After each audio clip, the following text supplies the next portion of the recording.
50 years of conflict, Colombia's government has extended an olive branch to the country's biggest guerrilla group. The Revolutionary Armed Forces of Colombia, or better known as the FARC, has already been sitting down with government officials to agree on conditions for talks. It's believed negotiations will begin in the coming months, possibly first in the Norwegian capital Oslo, before moving to Cuba. The breakthrough was announced on television by President Juan Manuel Santos. Let's take a listen to what he had to say.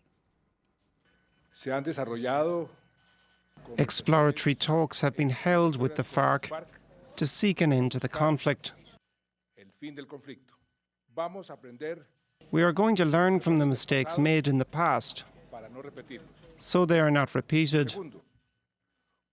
Any process undertaken must lead to the end of the conflict, not a continuation of it. And operations and military presence will be maintained across the whole national territory.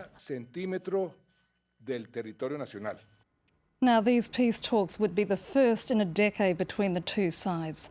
A Marxist-inspired guerrilla organisation that began in the 1960s, the FARC's main aim was to overthrow the government. It became known worldwide for its rash of kidnappings and attacks across the country in which civilians were often targeted. The FARC still has roughly around 9,000 men and women under arms, about half of its top strength, but in remote areas of the country it still commands sizable support from locals. So what happened in order to change the mindset?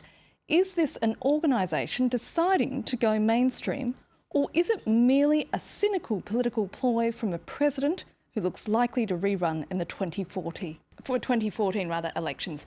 Now, with me tonight here in the studio is Dorley Castaneda, a consultant in peace building, and who's just finished her PhD, I think, on the situation in Colombia. Dorley, thank you for being with us. Thank you. Colin Harding, a Latin American analyst, joining us from London. From Washington, D.C., Virginie Bouvier, a senior program officer for Latin America at the United States Institute of Peace.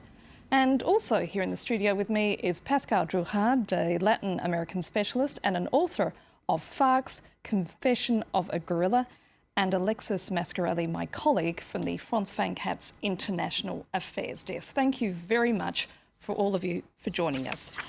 First of all, Pascal, just how momentous is this announcement? Well, I think it is very important because the President Santos is today at the middle of his mandate, and he has to give a new way to for the 2 next years of his mandate. And for sure, his neighbor, Hugo Chavez, has also interest, because Hugo Chavez is on the way of the elections. Which is the reason why Cuba is coming up as a location Definitely. for these talks. Yes, but that's absolutely normal. Cuba has always played a role in the process of dialogue with the FARC. We can remember the period of Andrés Pastrana, and for sure Cuba had a role very important at that time, 15 years ago.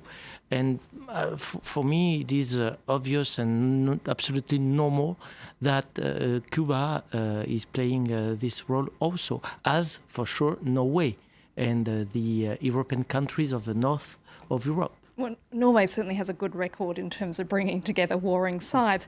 Colin Harding, I just want to bring you in at this point. What is the strength of the FARC at the moment? I mean, we know that their numbers have been seriously slashed in recent years due to these government raids. What sort of level of support do they still have inside the country? Oh, not a great deal of popular public support, I don't think. They've still got about 8,000 or 9,000 under arms, trained and experienced guerrillas, and so they're a considerable force still. They have, however, suffered a number of very serious setbacks in recent years under the previous government of President Uribe, who conducted an intransigent sort of military offensive against the FARC. They suffered a succession of very serious blows. Senior leaders were killed. Their founder died, a natural death, but he was about the only one who has. So they have their scope and influence has been reduced. However, they are still capable of carrying off quite significant attacks and raids in some parts of the country. Their presence is now largely confined to areas of the country where drug trafficking is significant, and they do have links with the drug traffickers. That's where they get a lot of their money from. They are well financed, and so that makes them a difficult foe to combat. And the reason why they've been able to carry out some successful attacks on government forces in recent times, according to the president, is that the military are now going into areas which they haven't had a presence in for years and years. The FARC have dominated them, and therefore they are meeting more resistance, and of course they're feeling their way. So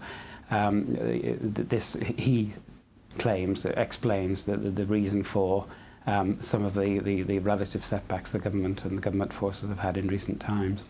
Virginie Bouvier in Washington, D.C., who do you think approached each other first? I mean, who was the one who took the brave step and said, let's sit down and start talking? Well, you know, this has been carried out in some secrecy. I think Santos, from the time he came into office at his inauguration, claimed to have the key to peace and made it clear that he was going to be in charge. Before he arrived at the presidency, however, he had there were two initiatives, both from the FARC and from the smaller guerrilla group, the ELN, with videos produced inviting Santos to talk. So I think the guerrillas actually, I think, tipped their hand before Santos even came into power, expressing their interest in some sort of dialogue. And I think Santos, it's unclear when he decided to actually pursue the contacts that would allow such talks to go forward. But it's clear that he has been, in his presidency, very interested in pursuing those contacts under certain conditions. Now, when he came in, he had a whole list of conditions that he required before he would consider talks. A couple of those have been, at least, have been met in principle, including the FARC's decision in February to desist from extortion and kidnapping as a way to finance the war. It may be that they have other ways to finance the war, but I think there were a number of indications. There were some releases of hostages, and kidnapping is way down right now. So I think there have been a number of kind of good faith gestures made on each side that suggest that this is a process. It's likely to be a difficult process. We've seen increases in violence recently, which are often indicative of a peace process where both sides are trying to kind of situate themselves to have a better bargaining position at the peace table. Dolly, Virginie was just referring there to the fact that there has been a spike in violence in the recent months, as she says, both sides posture in this crucial time when they sort of start laying the landscape for talks that lie ahead. Do you think there's enough goodwill on both sides to follow this through? Well, yes, I do. Well, it's a very tricky question. I mean, we are just in the first step of a big process, and we have had like a decade of a very hard policy coming from the last government. So it is not that easy to have I mean, you have to be very optimistic to think that the two sides will stay on table. But I think there are the good conditions, and we are presenting a window of opportunity with what he was saying, Mr. Pascal and Jeannie. And we have these conditions from Washington with Obama and with Hugo Chavez, with the re-election times for three of them. And we are having good conditions at the international level. And I think that will be definitely important for making the sides of the table to sit down and stay there. There is the need of a lot of international presence for making this possible. Otherwise, it's not going to be stable enough. Alexis Mascarelli, there's no doubt that this organisation, the FARC, took a battering in recent years as a result of all those raids. Their leader, Alfonso Cano, was killed in a raid last year. His replacement, Rodrigo Londo, better known as Timichenko, is the one who's sort of basically changed his tune as such. Do you think he's realised that the organisation's days as a guerrilla group are numbered? Well, I think him and probably his fighters as well, they've realized that they've been suffering. Several of their leaders have died, either of natural causes or they've been killed. And certainly that has had an impact that led them to accept to go to the negotiation table. And there have been gestures recently. We mentioned the fact that there have been releases of policemen, of soldiers, and also that the FARC said that they would indeed stop kidnapping civilians. But I think going back to the dialogue itself, we heard at the start President Santos saying we have to learn from our mistakes from the past. And I think here the key word is trust. Can each side trust the other? Because there have been previous attempts at talks, and they failed miserably, we have to say. There were hardly any dialogue. It was really two parties having a monologue. And during those pauses, the FARC in particular took the advantage to regroup and rearm. So that's something certainly that the government would be very wary about. And Alexis, you've just talked there about the fact that there have been attempts in the past, and at this point I just want to bring up a graphic which shows exactly what has happened in recent years as the two sides have attempted to sit down. Certainly the key one was back in 2002 when Bogota accused the rebels of using the time for talks to sort of build up their forces. Colin Harding, I mean, we saw back in February, as Alexis was just saying, that they declared that they wanted to stop kidnapping hostages, this after sparking a public outrage after killing those hostages during a government raid. I mean, what do you think made them change their mind? Well, I think possibly a realization that it's a war that can't be won, in the sense that the FARC now accept, which they didn't until really quite recently, that they can't actually militarily defeat the Colombian state. They now want to be actors in the political process. They want to secure reforms. They want to participate in politics. And I think they're prepared to lower their sights to some extent and settle for having some influence on politics rather than trying to overthrow the established order, which they clearly can't do.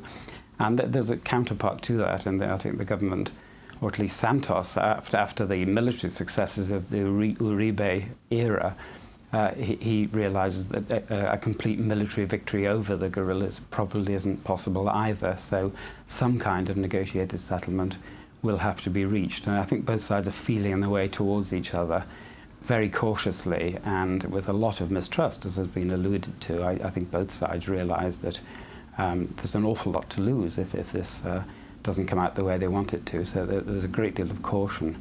And I think the terms of the negotiations and exactly what is on the table will take a long time to settle and to make clear. Pascal Drouhard, is this the death of FARC as we know it? No, I don't think so. But I would like to understand why now. Why President Santos now? Do you have any reason to believe why now? Yes, I have many reasons, but I would like to understand why now. And for sure, President Santos is making politics. And he's making politics when he's very attacked, not also with the FARC, if not with the former president Álvaro Uribe. Álvaro Uribe, since many months, is considering Juan Manuel Santos as the enemy. Because when he and took the two used to work together very closely because the current president was the former defence minister. Absolutely. Under Uribe. Absolutely. But President Santos, when he took the power 2 years ago, said that his mandate will be focusing on the democratic prosperity. And for Álvaro Uribe, for sure, it is the end of his own process. During the last decade, we could see when you presented the last decades of the situation in Colombia. So it is not the end or the death of the FARC, but perhaps it is a time for a new process because, as you said, good conditions are today on the table for everyone. And just referring to the former president, he actually took to his Twitter page, which is what we seem to do these days when we have something to say, and he voiced his displeasure that these talks are taking place. He said negotiations means that this government has weakened security and allowed the FARC terrorists to rebuild. He's certainly not impressed, is he, Virginie Bouvier in Washington? No, I think Uribe has, in some ways, violated a trust. As I understand it, Santos brought Uribe into the process to let him know that these secret talks were going on, and Uribe leaked it, perhaps prematurely. So in answer to the question, why now? I think that Santos really had his hand put out before him sooner than he was ready to go public with this. Now that said, I think Santos has also been facing a very difficult time at home. His popularity has been at an all-time low. He's just really overseen the pushing through of numerous reforms in the Congress, including a victims law and restitution of lands that has many landowners and kind of the rural elite up at arms. I think that the increase in guerrilla attacks this last year have left him a little bit vulnerable.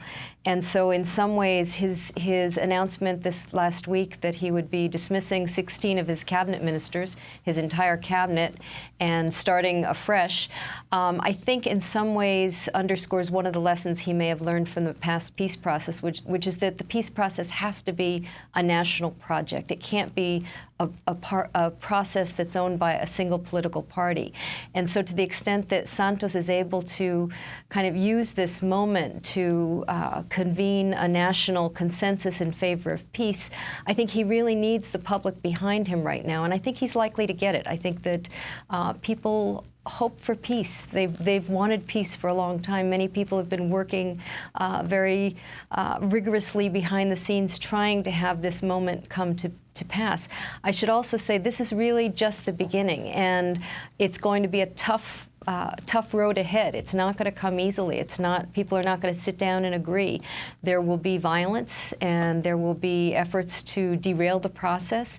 And I think it's going to be important to just stick with it this time until the end. I think one of the other lessons that Santos talked about is that the talks will not prolong the conflict. They are meant to end the conflict. And I think all sides are going in with the understanding that when peace talks fail, militarization increases and the violence and the casualties of war go way up. So I think there is at least an initial goodwill to start a process that will lead to the end of the conflict. I also would say that the context, the international context and the context in Colombia has changed dramatically since the guerrillas first picked up arms. And the possibility that change can happen through the ballot box is something that was not a possibility when they did pick up arms back in the 60s. So I think there is a new context. There's an understanding that armed actions are not the way to promote change in Latin America or in the world today, and that there may be other options. Now, the Colombian public is going to probably at some point have to accept the possibility that the FARC is no longer in the woods with their guns, but is sitting at a table having a political dialogue and trying to get change that way. And I think that's going to be the natural result, and that should be a very Virginie, welcome result in the end. I'm afraid we're going to have to just take a break and just hold that thought. Stay with us here on France 24 and join us in a few minutes' time for the second part of the debate.